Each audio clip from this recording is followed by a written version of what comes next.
Welcome, Carrie, to the Ethical Evolution. Thank you. Thank you so much for having me.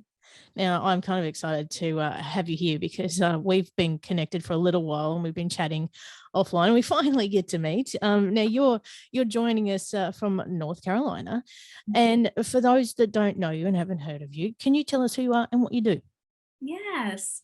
So I'm so thankful to be here because I really believe that your podcast is putting such positive energy into the world to have us really think about what we want to create as a world, especially coming out of these last couple of years. So I just wanted to say that.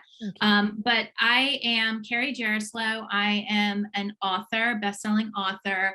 I am an intuitive and a conscious relationship coach. And I love to help people heal from heartbreak, but also really step into relationship from a conscious place, from a place of awareness, from a place of radical responsibility, because I have found through my own journey and through those that I have coached that the most fulfilling relationships come from that idea of being conscious and aware of who we are and how we are showing up in relationships.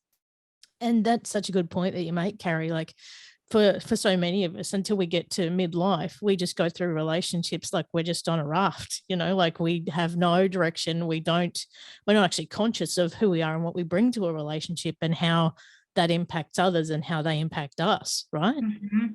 Yes, absolutely. And what that leads to is what so many of my relationships were like, which is my relationship is not good because of something you're doing. And it was, and for me, it came back to my parents. And my parents got divorced when I was 12. And I always blamed it on my father. My father had an affair. And at 12 years old, as a young girl looking up to my father, that was, he was like my king and he fell off of his throne. And what I found unconsciously, I didn't know this as it was happening, but I was kind of always creating relationships where the man was unfaithful to me. And I always blamed my dad. It was my dad. It must have been what happened there. And the moment I really took that responsibility off of him and took responsibility as to why it was a gift, why that experience made me who I was today, everything shifted. The men I brought into my life shifted.